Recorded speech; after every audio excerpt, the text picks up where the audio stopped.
ETV YouTube channels లో మీ వ్యాపార ప్రకటనల కోసం ఈ నంబర్కి కాల్ చేయండి.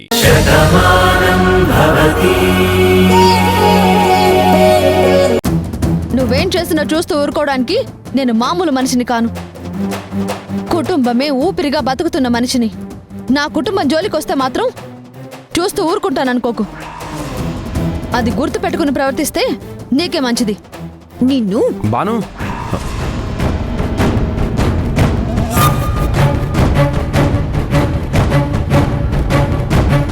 మీ ఇద్దరు ఇక్కడే మాట్లాడుకుంటున్నారు.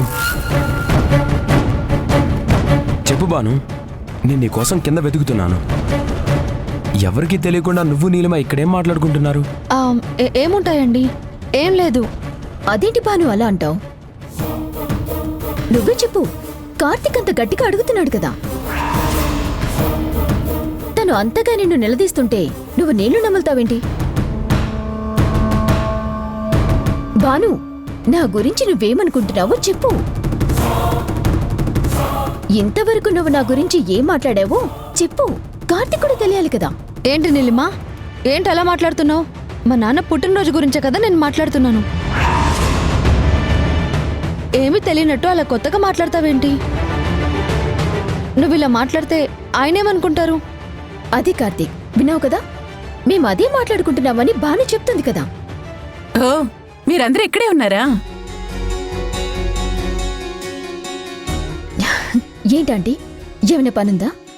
ఏం లేదు. వీడిందాకటి నుంచి భాను ఎక్కడుందా అని చెప్పి వెతుకుతూ ఉంటే వీళ్ళ ఆటలు చూసి నాకు కొంచెం ముచ్చటేసింది. అవునండి, భాను ఈ మధ్య కార్తీక్తో బాగానే ఆడుకుంటోంది.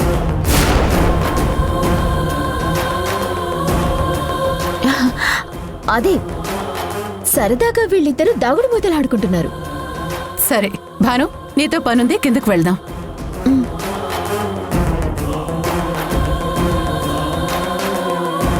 ఏంటి నీలిమ, నిజంగానే మీరిద్దరూ సరదాగా మాట్లాడుకుంటున్నారా?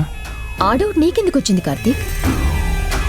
మీ ఇద్దరిని చూస్తుంటే మీరు సరదాగా మాట్లాడుకుంటున్నట్టు నాకు అనిపించట్లేదు. అందుకే అలా అడిగాను. భలే వాడివి కార్తీక్. భానుకి నాకు మధ్య గొడవలే ఉంటాయి. మిమ్మల్ని విడదీయాలనుకుంటే భానుకి కోపం వస్తుంది. మీరు కలిసుండాలని కోరుకుంటున్నాను. భానుకు కావాల్సింది అదే అయినప్పుడు భానుకి కోపం ఎందుకుంటుంది? కాకపోతే తనేవో విషయాలు చెప్తుంది, నేను వింటున్నాను. అంతలో నువ్వొచ్చావు. అయితే నిజంగా మీరిద్దరు ఫ్రెండ్స్ లాగే ఉన్నారా? నీకందులో అనుమానమే లేదు కార్తీక్. నువ్వలా ప్రశ్నించాల్సిన అవసరం లేదు. నేను అందరికన్నా భాను గురించి ఎక్కువ ఆలోచిస్తాను. నేను నిద్రపోయినా భాను గురించే తలుచుకుంటాను. అంతగా ఆలోచించే మనిషితో నాకు గొడవ ఎందుకుంటుంది? ఇది నువ్వాలోచిస్తే సరిపోతుంది కదా. ఇది నువ్వు బయటికి చెప్తున్న మాట నీలిమ. భాను కూడా నీలాగే నీ విషయంలో బయటికి ఇంకోలా మాట్లాడుతుంది. కానీ ఖచ్చితంగా మీ ఇద్దరి మధ్య ఏదో ఉందని మీ ఇద్దరి ప్రవర్తన చెప్తుంది. ఏమీ లేదని మీరిద్దరూ చెప్తున్నారు కాబట్టి ప్రస్తుతానికి ఇదే నిజమని నేను ఊరుకుంటున్నాను. కానీ ఏది ఎక్కువ కాలం దాచలేరని తెలుసుకోండి.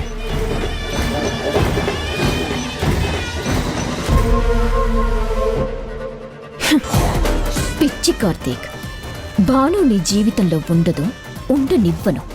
నా దగ్గరున్న నిజాన్ని భాను నీతో పంచుకోలేదు. ఇంకెలా తెలుసుకుంటావు? ఎవరు చెప్తారు?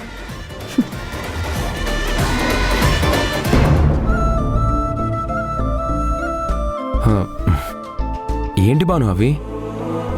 చూసారా, రేపు బర్త్డే పార్టీలో ఇవన్నీ పెట్టుకోమని అత్తయ్య బలవంతం చేస్తున్నారు. వద్దని ఎంత చెప్పినా వినిపించుకోవడం లేదు. ఇక్కడ ఎవరి మాట ఎవరు వినిపించుకోవడం లేదు కదా బాను. ఏంటండి అంటున్నారు? ఏ, నీకు అర్థం కాలేదా? అర్థమైతే ఇలా ఎందుకు అడుగుతాను? సరే బాను, నిన్న ఒక మాట సూటిగా అడుగుతాను, సమాధానం చెప్తావా? అడగండి. నీలిమ అంటే నీకు ఇష్టం లేదు కదా?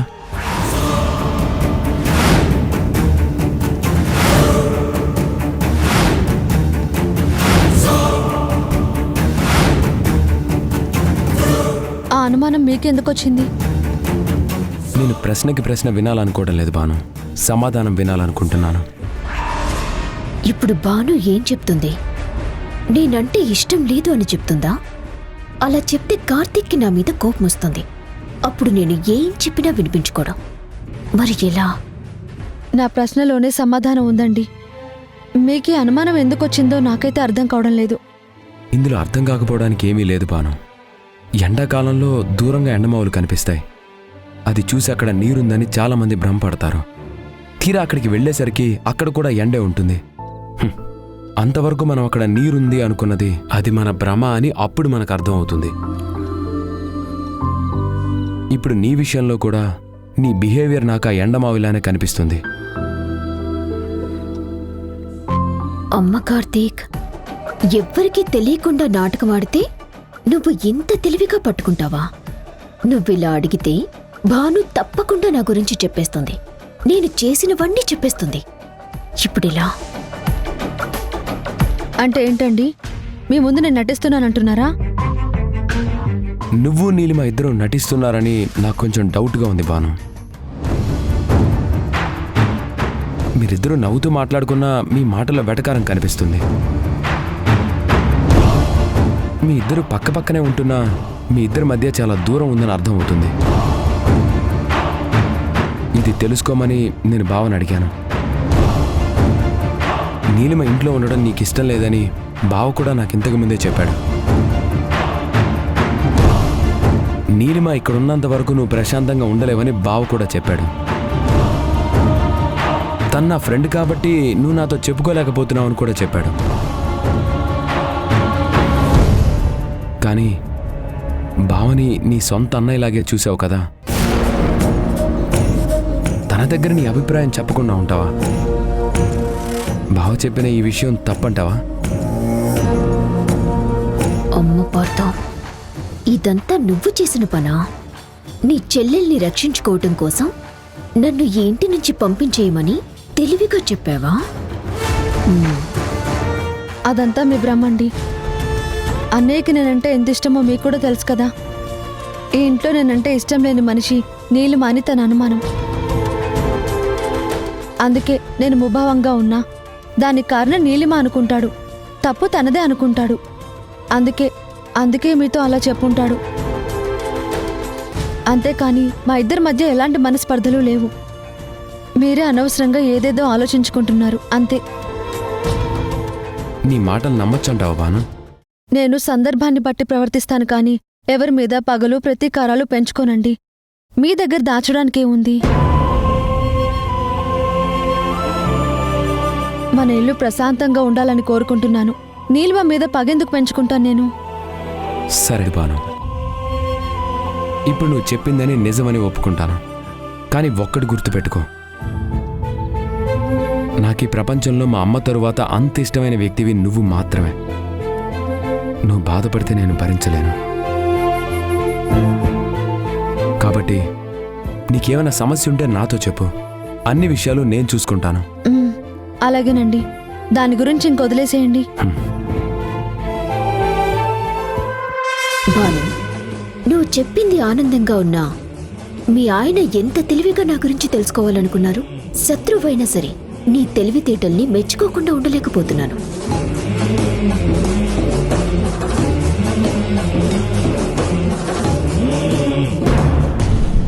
సార్, మీ మేనకోడల గారి దగ్గర నుంచి ఫోన్ వచ్చింది సార్. నాకొచ్చేదే ఫోన్ మా మేనకోడల దగ్గర నుంచి. దాన్ని నువ్వు అంతలా అండర్లైన్ చేసి చెప్పనవసరం లేదు. ఇటే అమ్మా నీలిమ. ఏం చేస్తున్నావు మావయ్య? ఏం చేస్తామమ్మా? జైల్లో పొల్యూషన్ లేదు, బయటికి వచ్చే సొల్యూషన్ లేదు, చేయడానికి పని లేదు, కనీసం టైం చూసుకోవడానికి వాచి కూడా లేదు. ఫోన్ చేస్తే నీతో మాట్లాడతాను, ఏమీ తోచకపోతే ఇదిగో ఈ కానిస్టేబుల్తో మాట్లాడతాను. లోపలున్న నా సంగతికేం గాని నీ ప్లాన్ ఎంతవరకు వచ్చిందో చెప్పు. చెప్పడానికి ఏముంది మావయ్య? ఇక నేనొకటి అనుకుంటే ఇంకొకటి జరుగుతుంది. అదేంటమ్మా, అంతా మన కంట్రోల్లో ఉంటుంది, ఎవ్రీథింగ్ ఈజ్ ఓకే అన్నావు, మళ్ళీ షాకింగ్ న్యూస్ ఏంటి? ఎందుకు మావయ్య ప్రతిదానికి అంత కంగారు పడతావు? నా ప్లాన్స్ లో ఆప్షన్ ఏ ఫెయిల్ అయితే బిసిడి ఇలా చాలా ఉంటాయి కదా. A to Z వరకు అక్షరాలైతే ఉంటాయి, కానీ అక్షరాల మీరు అనుకున్నది జరగాలి కదా. ముందు అది అడగండి సార్. స్పీకర్ ఆన్ చేసి తప్పు చేశాను రా. చూసావా మావయ్య, ఫెయిల్ అవుతున్నాము అనగానే మన దగ్గర డబ్బులు తీసుకుంటున్న వాడు కూడా ఎలా సెటర్ వేస్తున్నాడో. వీడి సంగతి వదిలేయమ్మా, చారులో కరివేపాకు లాంటోడు. కానీ అసలు శత్రువులు మన ఇంట్లోనే ఉన్నారు. తెలివైన భాను, తనకి సపోర్ట్ చేసే పార్థు. వాళ్లతో జాగ్రత్తగా ఉండాలి. నువ్వు చెప్పింది నిజమే మావయ్య. పార్థు చాలా ఎక్కువ చేస్తున్నాడు. నా గురించి కార్తీక్ దగ్గర లేనిపోనివన్నీ చెప్తున్నాడు. నేను చెప్పలేదా? వాళ్ళు ఈతముళ్ళు లాంటి వాళ్ళమ్మా. చూడ్డానికి నార్మల్గానే ఉంటారు, కానీ గుచ్చుకుంటేనే సెప్టిక్ అయ్యేంత ప్రమాదం ఉంటుంది. నేను సైనైడ్ లాంటి దాన్ని మావయ్య. డోస్ కొంచెం తీసుకున్నా రిజల్ట్ దారుణంగా ఉంటుంది. వీళ్ళ అంతు చూడటానికి కొత్త ప్లాన్ వేశాను. వీళ్ళెవ్వరినీ మనశ్శాంతిగా ఉండనివ్వను. అందరి కన్నీళ్లు చూస్తూ ఆనందంగా నేను నవ్వుకుంటాను. జాగ్రత్తమ్మా, ఆచితూచి అడుగువే. అలాగే మావయ్య, ఉంటాను.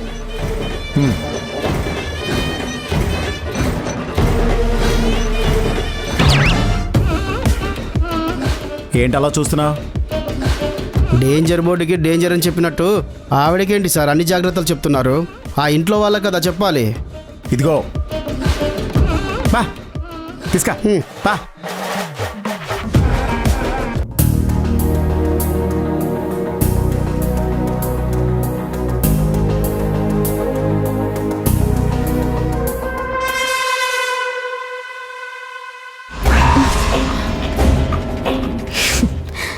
ఏంటి భాను, ఎవరో అనుకుని భయపడ్డావా? నా ఇంట్లో అంతా నా వాళ్లే ఉంటారు. బయట దానివి నువ్వు ఒక్కదానివే ఉన్నావు. భయపడాల్సిన అవసరం నాకు లేదు. నాకు తెలుసు భాను, నీకు స్థాన బలముంది. నీ బలం బలగం మొత్తం నీకు సపోర్ట్ చేస్తుంది అని. అందుకే నువ్వు నన్ను కూడా లెక్క చేయడం లేదని నాకు బాగా తెలుసు. కానీ ఆట అయిపోయిందనుకోకు, గెలుపు నీది అనుకోకు. చివరి నిమిషంలో ఎలా మార్చాలో నాకు బాగా తెలుసు. ఏంటి బెదిరిస్తున్నావా? బెదిరించక బతిమలాడుకోమంటావా? మీరందరూ ఒకటైపోయి నన్ను ఒంటరిని చేయాలనుకుంటే చూస్తూ ఊరుకోమంటావా? ఇన్నాళ్ల నా శ్రమకి ఫలితం దక్కదు అని చేతులు ముడుచుకొని కూర్చోమంటావా? ఇంతవరకు నన్ను సాధించింది చాలేదా? ఇంకా ఏం మిగిలిందని ఇలా వాగుతున్నావు? తెలివిగా మాట్లాడుకు భాను. నేను నువ్వనుకున్నంత తెలివి తక్కువ దాని కాదు. ఏమేం జరుగుతున్నాయో నాకు మొత్తం తెలుసు. సమయం కోసం చూస్తున్నాను, అంతేకాని చేతకాక చెయ్యలేక కాదు. చూడు, నువ్వు దేని గురించి మాట్లాడుతున్నావో నాకైతే అర్థం కావట్లేదు. నువ్వేం చేసుకుంటావో చేసుకో. ఏంటి భాను, నీ పార్థు అన్నయ్య సపోర్ట్ చూసుకునేగా నువ్వింతలా రెచ్చిపోతున్నావు? నా గురించి కార్తీక్కి పార్థు కూడా చెప్పాడనే ధైర్యంతోనే కదా నువ్విలా మాట్లాడుతున్నావు. ఇదంతా నాకెలా తెలుసు అనుకుంటున్నావా? నీ మీద ప్రేమ ఉంది కాబట్టి కార్తీక్ నీతో చెప్పాడు. తెలుసుకోవాల్సిన బాధ్యత నా మీద ఉంది కాబట్టి చాటుగా మొత్తం విన్నాను. మొత్తం విన్నావు కదా? నేను నీ గురించి ఆయనతో ఏం చెప్పలేదు. అది కూడా వినే ఉంటావు కదా. ఇంకా ఎందుకు ఇలా వాగుతున్నావు? దీన్ని తేలిగ్గా తీసుకోకూడదని నాకు బాగా తెలుసు భాను. నేను పల్నాటి నాగమ్మ లాంటి దాన్ని. ఆ నాగమ్మ స్త్రీలు బయటికి కూడా రాని రోజుల్లోనే కంటి చూపుతో పల్నాటి సీమని శాసించింది. తిరుగులేని బ్రహ్మనాయుళ్లాంటి వాణ్ణి ఎదిరించి పచ్చటి పల్నాటి సీమలో నెత్తురు ఏరులై పారేలా చేసింది. నేను కూడా అంతే. అనుకున్నది సాధించేంతవరకు, పొగ తీరేంతవరకు ఊరుకోను. మీ అన్నయ్య నా గురించి చెప్పాడు కదా, దానికి పనిష్మెంట్ ఎలా ఉంటుందో నేను చూపిస్తాను. చూడు నీలిమా, మా అన్నయ్య నా మీద అభిమానంతో మాట్లాడిన మాటలవి, అంతేకాని నీ మీద కోపంతో కాదు. పిచ్చి ఆవేశంతో పిచ్చి పిచ్చి వేషాలు వేయొద్దు. నీ రక్తం పంచుకు పుట్టిన మీ అన్నయ్యని కూడా ఏమైనా చేస్తానని భయపడుతున్నావా? నన్ను ఇంట్లోంచి పంపించేయమని సలహా ఇచ్చిన వాణ్ణి ఏమీ చేయకుండా క్షమించాలా? నువ్వు కన్నీళ్లు పెట్టుకున్నావని కనికరించాలా? దెబ్బ కొట్టడమే కాని దెబ్బ తినటం నాకు నచ్చదు భాను. రేపు మీ నాన్న బర్త్డే ఉంది కదా, రిటర్న్ గిఫ్ట్కి రెడీగా ఉండు.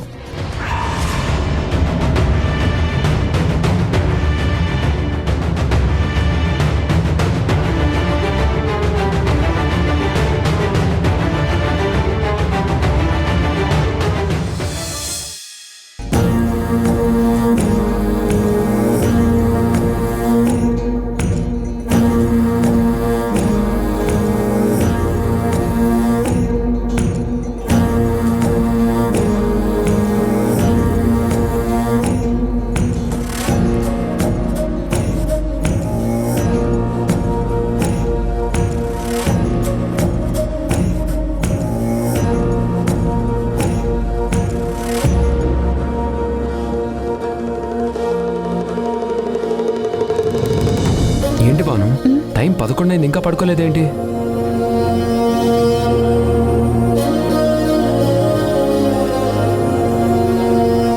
కంటి మీద రెప్ప పడడం లేదండి.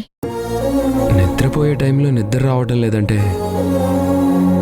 మనసులో ఏవో ఆలోచనలు ఉన్నాయని అర్థం.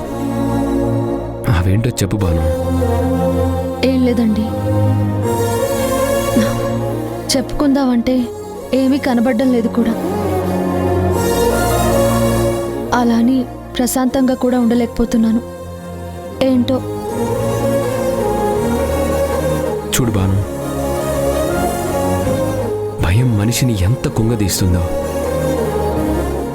అన్ని దారులు మూసుకుపోయాయని మనకి భ్రమ కల్పిస్తుంది. మనిషిని ఒంటరిని చేసి వేధిస్తుంది. అదే మనసులో ఉన్నది మన మనసుకు నచ్చిన వాళ్ళతో పంచుకుంటే ఏదో ఒక దారి కనిపిస్తుంది. నీకిష్టమైతేనే చెప్పు, నేనేం బలవంతం పెట్టంలే. నేను బాధనైనా సంతోషాన్నైనా పంచుకోవడానికి నాకు మీరు తప్ప ఇంకెవరున్నారు? ఉదయం నీళ్ళు మా నాన్న పుట్టినరోజు మా ఇంట్లోనే చేద్దామంది కదండి. అవును, అందరం ఇక్కడే ఉన్నాం కదా, నాన్న ఒక్కరు అక్కడెందుకని నేను నీలిమ మాట కొట్టేశాను. మావయ్య కూడా నీ మాటకు అడ్డు చెప్పలేదు కదా. అందరం ఇక్కడే ఆయన పుట్టినరోజు చేద్దామని నిర్ణయించుకున్నాం కదా. ఇంకా ఆలోచన ఎందుకు భాను? మనందరి కోసం నాన్న ఒప్పుకున్నా నీలిమ అన్న మాటలు నాన్న మనసులో నాటుకుపోయినట్టున్నాయండి. ఎందుకంటే తను చెప్పింది మా అమ్మ గురించి కదా. మా నాన్నకి మా అమ్మ అంటే ఎంత ఇష్టమో నాకు తెలుసు. ఇప్పటికీ ఒక్కొక్కసారి అలా శూన్యంలోకి చూస్తూ అమ్మతో మాట్లాడుతున్నట్టే మాట్లాడుతున్నారు. ఏంటి నాన్న ఇది అని అడిగితే మీ అమ్మ నాతోనే ఉందమ్మా, తను మాట్లాడుతుంది అని చెప్తున్నారు.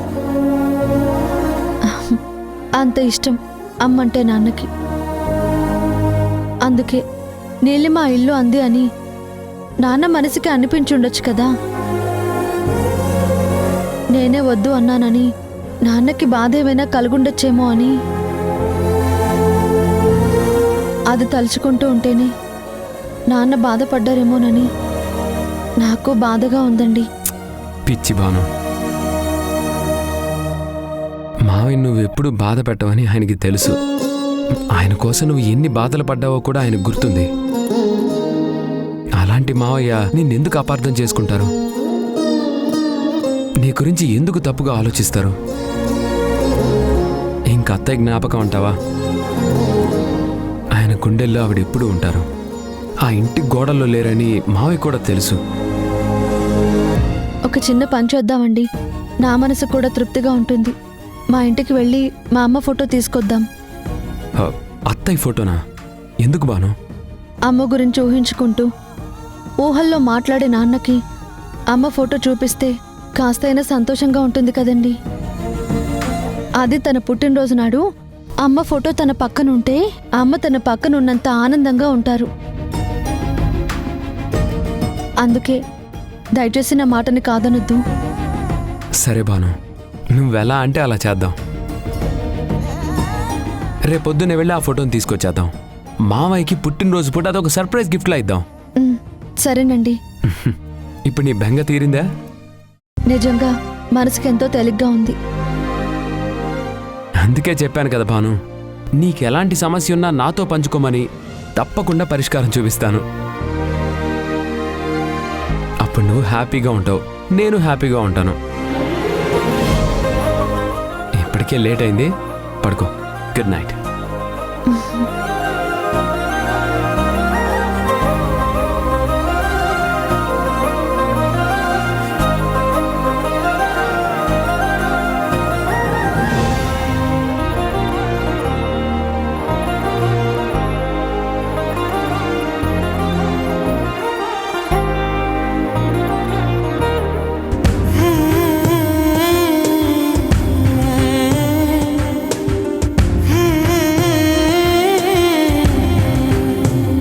నీలిమ ఈ ఇంట్లో ఉన్నంత వరకు నేను హ్యాపీగా ఉండలేను. తను నన్ను బాధ పెడుతూనో భయపెడుతూనో ఉంటుంది.